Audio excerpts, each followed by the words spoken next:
Halo semua, selamat pagi. Patrisius Jiwandono di sini.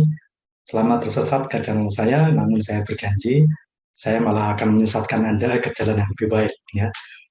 Pagi ini topik saya adalah bagaimana kita menulis sebuah paragraf sederhana dalam essay akademik atau academic writing. Saya akan menunjukkan sebuah contoh ya dari seorang mahasiswi saya yang akan saya gunakan untuk menunjukkan di mana letak kesalahannya dan bagaimana kita memperbaikinya. Nah, itu semua didasari oleh satu konsep yang namanya topic sentence atau kalimat topik. Nah, topic sentence itu adalah sebuah kalimat yang memuat inti dari yang akan kita kembangkan dalam sebuah paragraf. Jadi ingat ya, ketika kita mengembangkan satu paragraf, kita harus punya topic sentence. Paragraf itu harus punya topic sentence. Dan topic sentence itu memuat satu konsep atau satu ide yang akan kita kembangkan di dalam paragraf tersebut. Topic sentence biasanya akan diikuti oleh apa yang dinamakan sebagai supporting sentences atau kalimat-kalimat pendukung.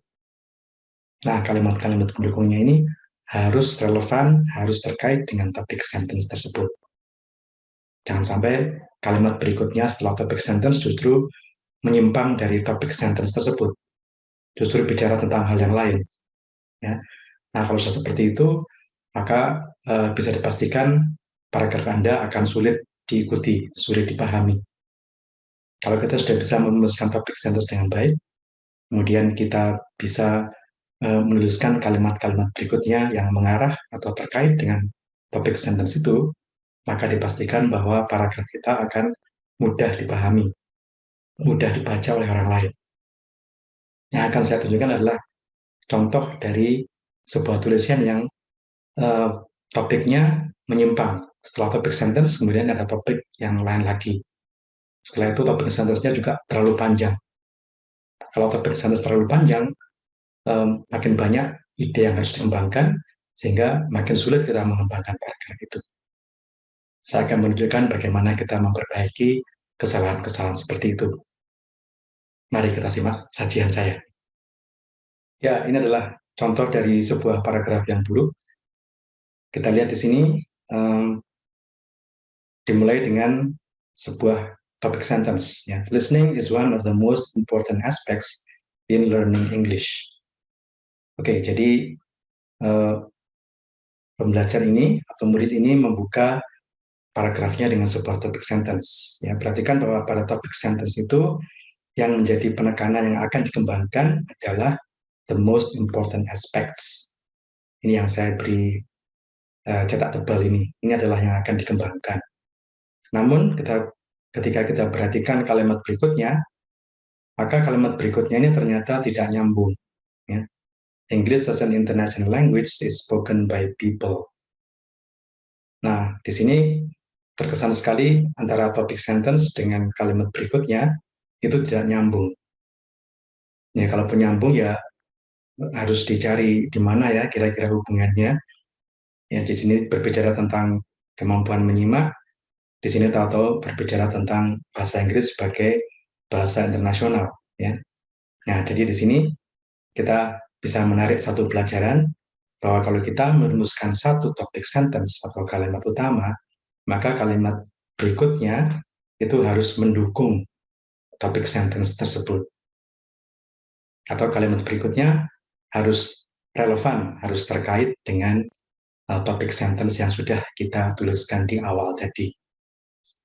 Jangan sampai menuliskan satu kalimat yang nggak nyambung, yang sulit dicari kaitannya dengan kalimat topik sentence-nya, seperti yang diperagakan di sini. Ya. Seperti ini, maka pembacanya akan bingung. Ini topik sentence-nya berbicara tentang most important aspects, tapi kemudian tahu-tahu loncat ke bahasa Inggris sebagai bahasa internasional, ya. Tidak nyambung. Dan akibatnya, ya bisa kita perhatikan, kalimat berikutnya juga makin tidak teratur ya, makin tidak karuan ya.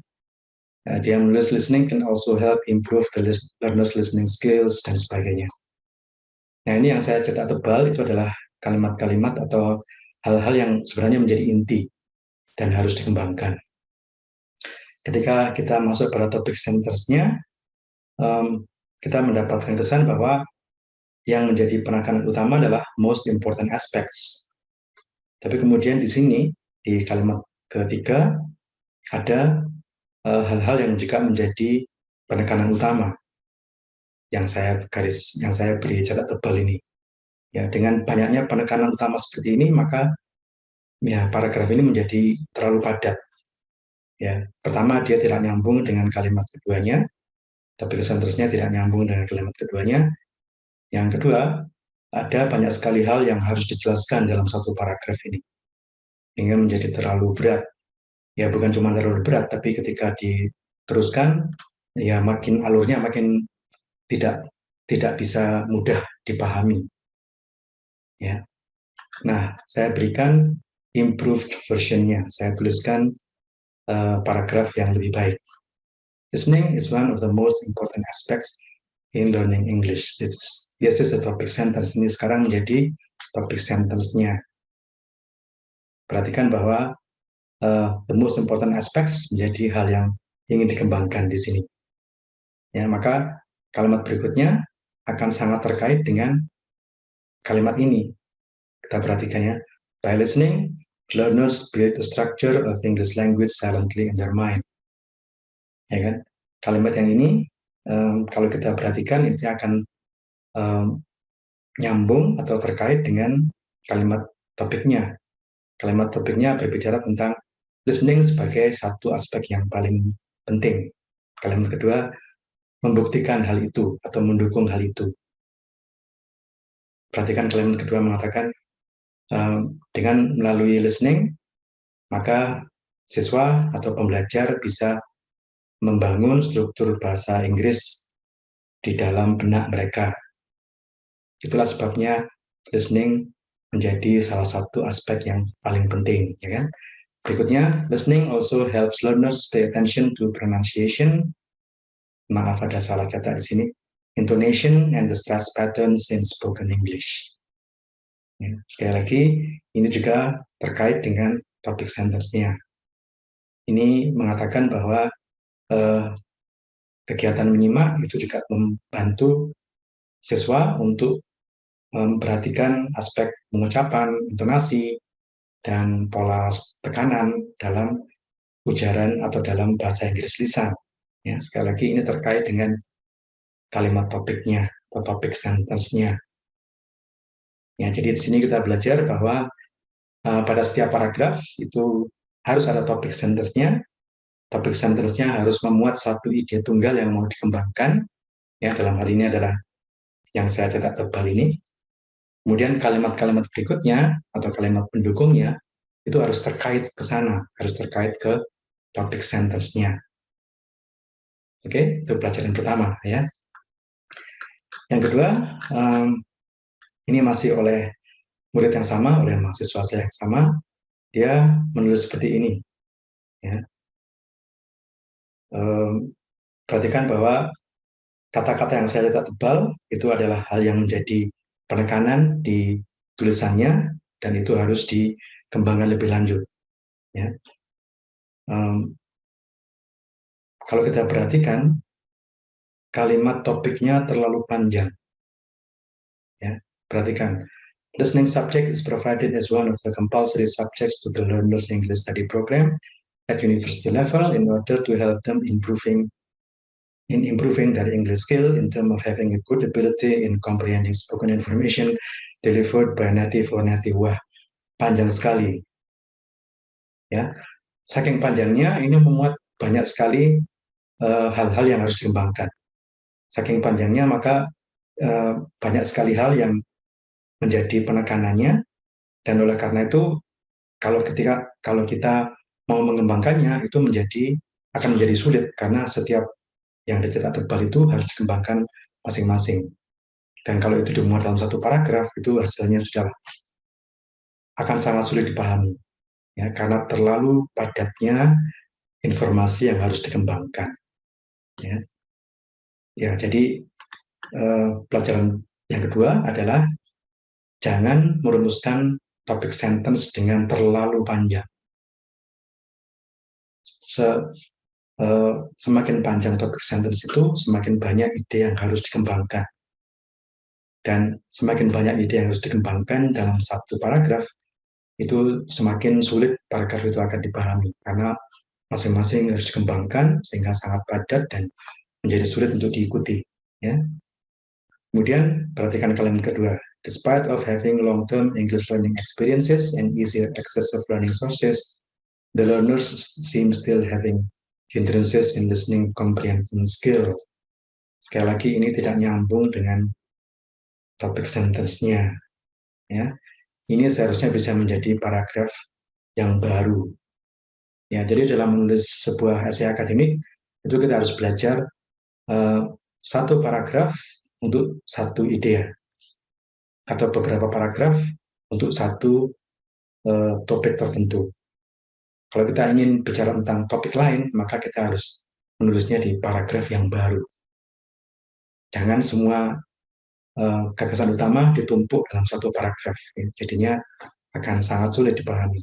Nah, di sini siswa ini atau murid ini menggabungkan dua gagasan utama dalam satu paragraf, sehingga akibatnya sulit sekali dipahami alurnya. Ya.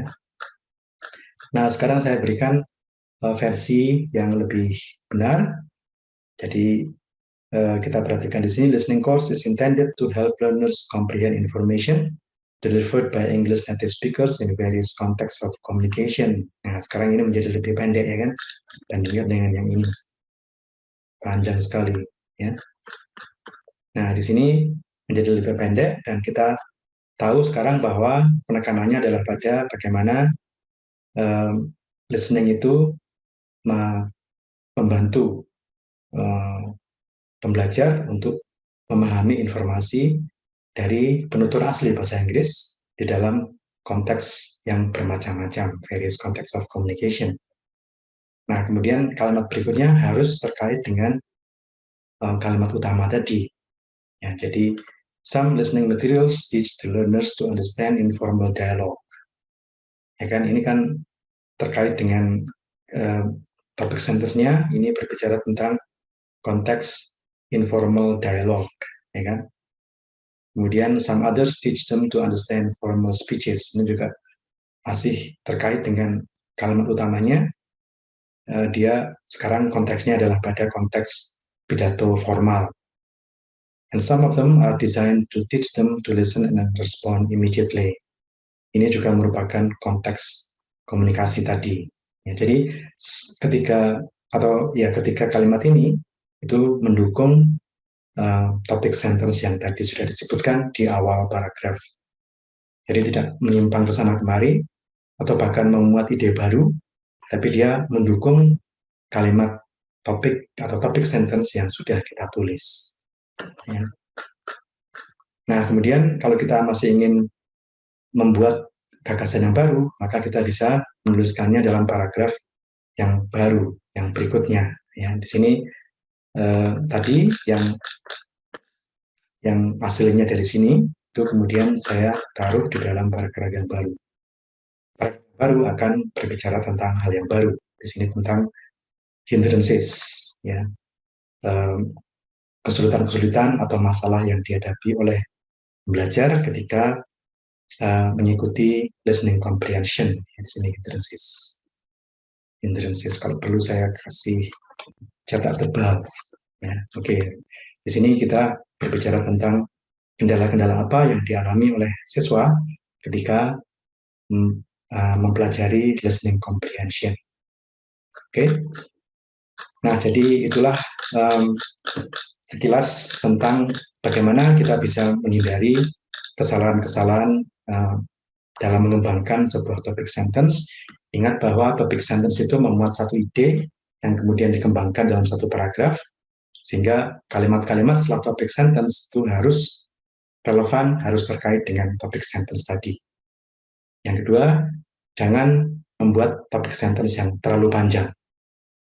Yang ketiga, kalau kita ingin mengembangkan gagasan yang baru, maka gagasan itu harus kita taruh di dalam paragraf yang baru pula. Kiranya tips ini bisa membantu. Selamat menulis dan sampai jumpa di episode saya mendatang.